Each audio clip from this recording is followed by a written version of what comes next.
करता है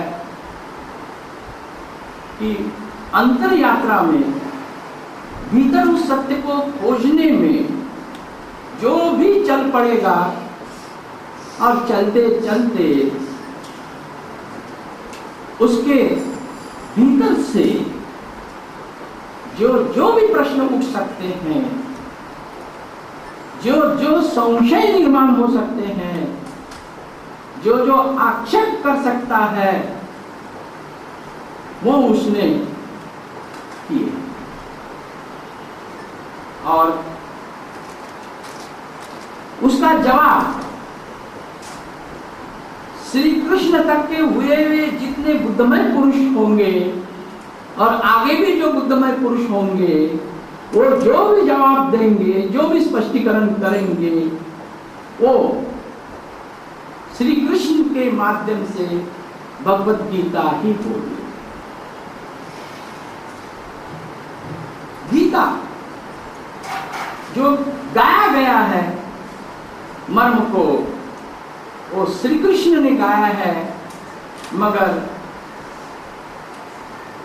उसकी जो रचना और उसकी जो मांडनी है अनुष्टुप छंद में, वो वेद व्यास ने की। शिकागो में पहली बार विवेकानंद गए, पहले कोई लिस्ट में नाम नहीं था। वक्त में फिर वहां के आयोजकों को बताया गया कि ये हिंदुस्तान से आए हैं, तो इनको भी आपके धर्म सभा में और विश्व धर्म सभा का आयोजन था, इनको भी मौका दिया जाए। सभी संप्रदायों ने अपना अपना ग्रंथ मंच पर रखा था और सबका यही प्रयास था कि अपना अपना ग्रंथ जो है ऊपर और ऊपर रहना चाहिए। क्रिश्चियनिटी से आयोजन था, इसलिए सबके ऊपर बाइबल। इनको पीछे से प्रवेश मिला, गए, बोले आपका भी कोई ग्रंथ रखें, तो बोले आपका ग्रंथ अभी आप ले जाए, ऊपर नहीं रख सकते। तो विवेकानंद बोले हमको ऊपर रखना भी नहीं है, उन्हें सबके नीचे रखा।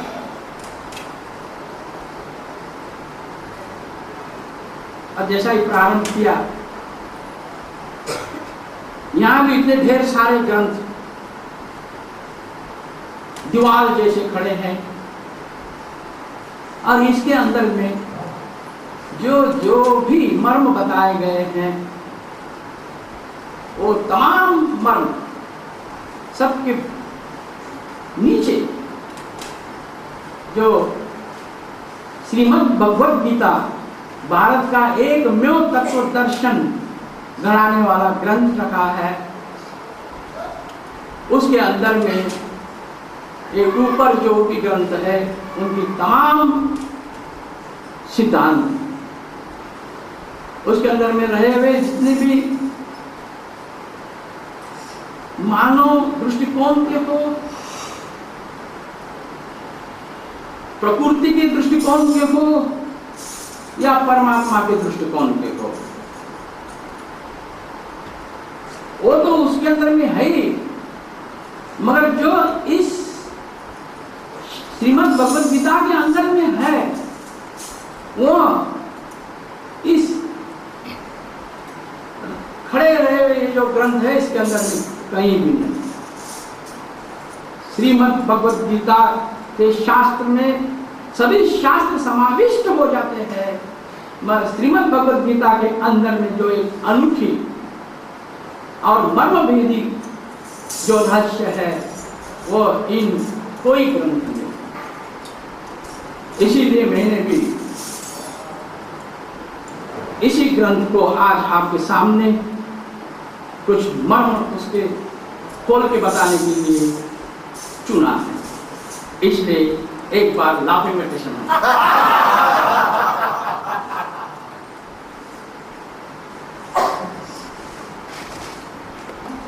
वो हर व्यक्ति के कंठ में कंठस्थ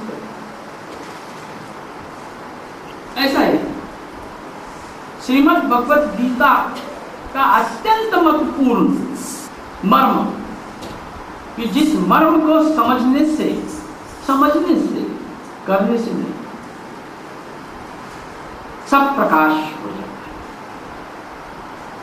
सब गुण खुल जाते हैं, किसी भी प्रकार का अंधेरा छू नहीं सकता है। और जाना माना श्लोक है, श्री कृष्ण कह रहे हैं, सर्वधर्मान परित्यज्य माम एकम शरणम व्रज अहं त्वा सर्व पापेभ्यो मोक्षयिष्यामि मां।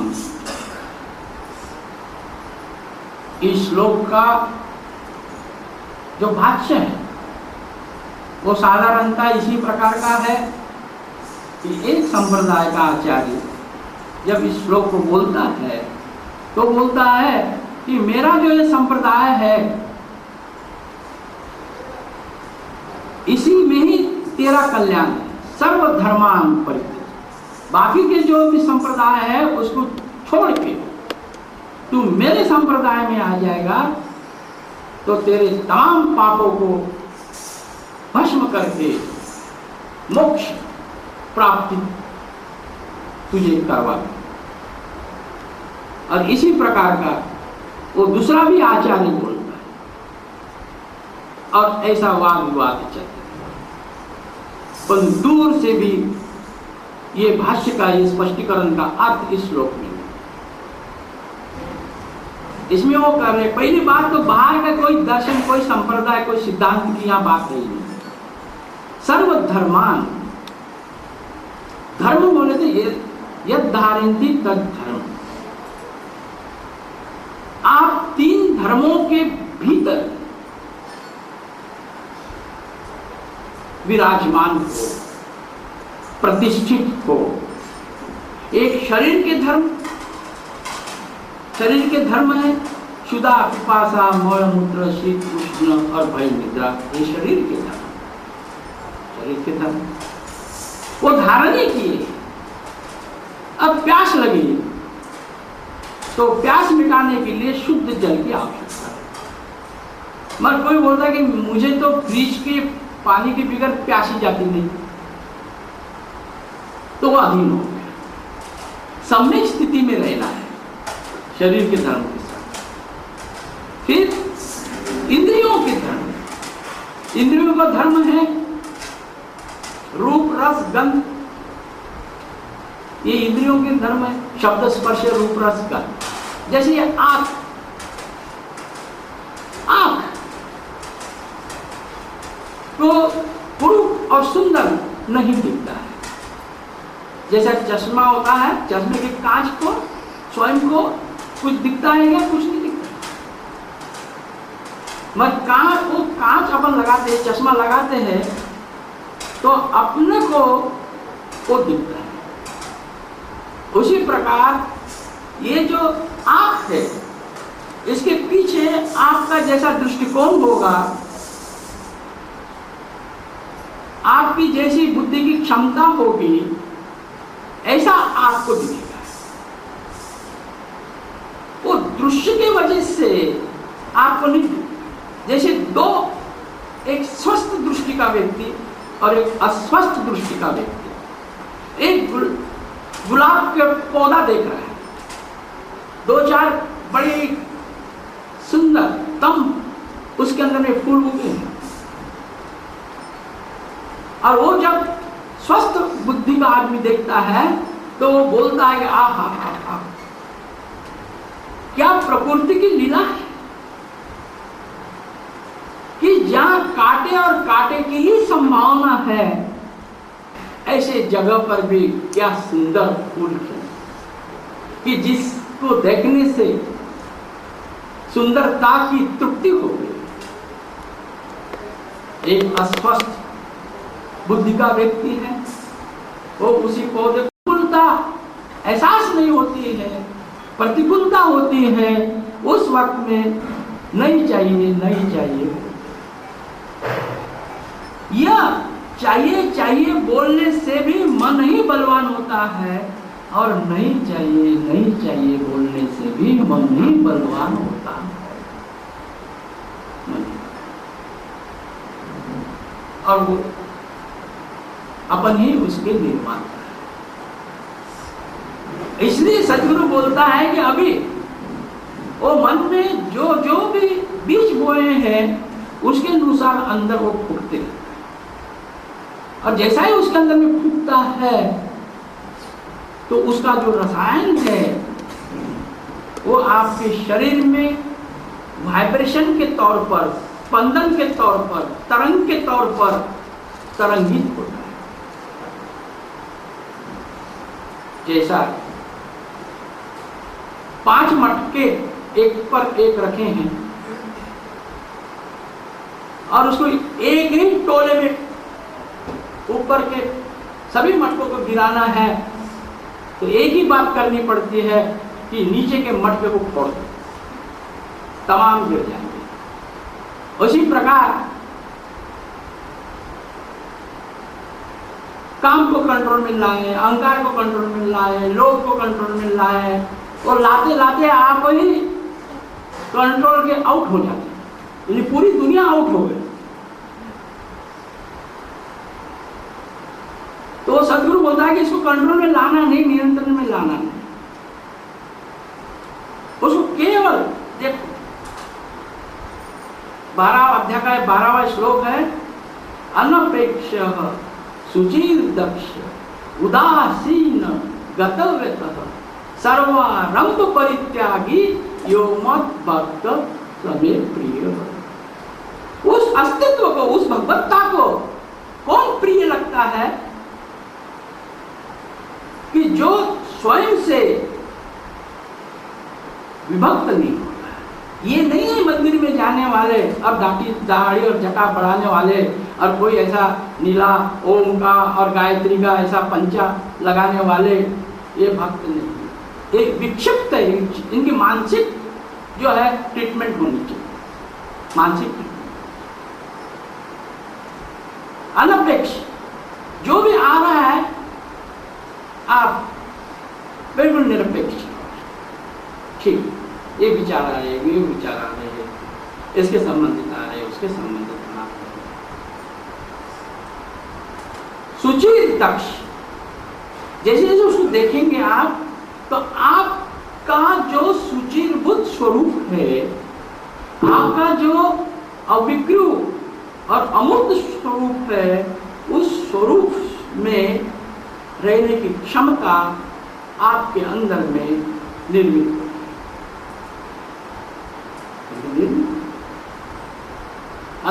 सुचित, उसमें भूभौती रहना, अनपेक्ष सुचिर।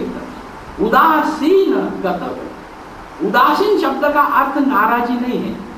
प्राचीन समय में उदास शब्द का अर्थ होता निपक्षपात, तटस्थ, निर्लिप्त। गतव्य, ये मन पेंडुलम की घड़ी की जैसा। गतव्यता का मतलब है कि वह आपको एक तो भोग में रखता है या त्याग में रखता है, अतीत में रखता है, भविष्य में रखता है, आसक्ति में रखता है, अनासक्ति में रखता है, घृणा में रखता है, प्रेम में रखता है, वो तोड़ के रखता है। वो उसका स्वभाव है, उसको पूरा छोड़ दो। तटस्थ भाव, तटस्थ भाव का मतलब है कि अच्छा बुरा मत बोलो, कोई प्रतिक्रिया व्यक्त मत करो। सर्वारंभ परित्यागी, जब वो प्रारंभ होता है तभी उसको देखने से वो निर्बीज होता है, और आप अपने स्वरूप में अडिंग अकंप आप, तो शरीर में कोई भी वाइब्रेशन नहीं होता, कोई भी। उसको भक्त बोला। इस दृष्टि से जो अंदर अपनी स्थिति बनाता है, अपनी पार्श्वभूमि बनाता है, बनते बनते बनती ही है, बनते बनते बनती, ये भी बोलना बराबर नहीं, वो बनी ही है। उसका स्वाद उसका अनुभव आपको आना शुरू। जब अनुभव आना शुरू हो जाता है तो फिर इधर उधर वो भटकता ही जा ही नहीं सकता है।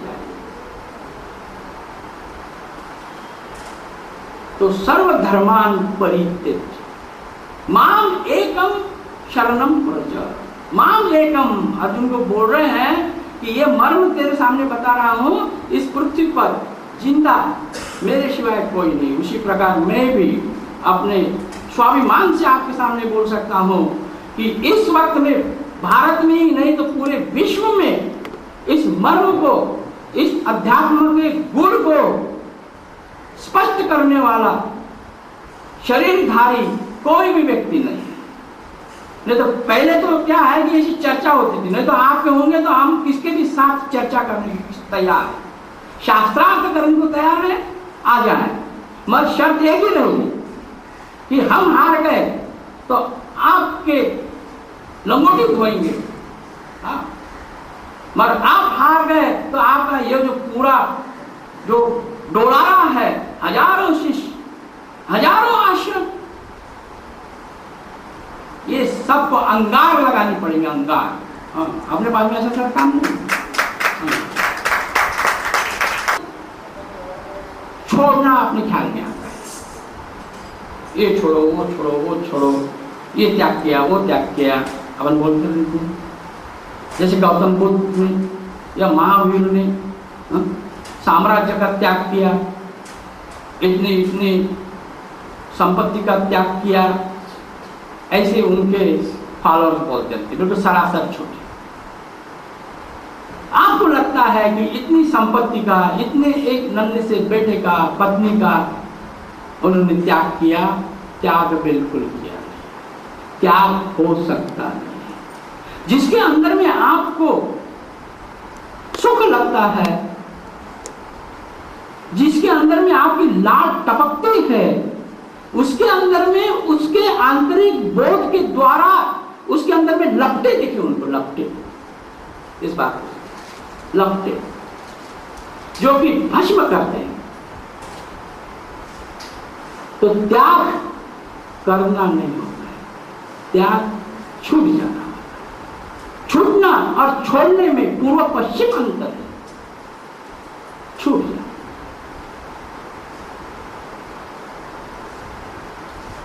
तो आप भी धीरे धीरे बोले आपने को छोड़ना नहीं, वो छूट जाएगा। फिर छूट जाएगा तो वो क्या रुके सूखे रह जाएंगे, आपके साथ रहेंगे? नहीं, आनंद से भरेंगे। जब आप आनंद से भरेंगे, आप शांति से भरेंगे, तो आपकी उपस्थिति उनको इतना आनंद से भरेंगे क्या बस। एक दो पति पत्नियों ने शिविर करा, जब उसके अंदर में फूटा, पहले तो घर आया का फायर ही नहीं करता था वो, पत्नी को, बच्चों को, बस दूसरा धंधा क्या पति लोगों को। मगर जब वो ध्यान में गहरा गया, जब घर भी जाता था बिल्कुल नृत्य करते जाते थे, खेमचंद करते रहता।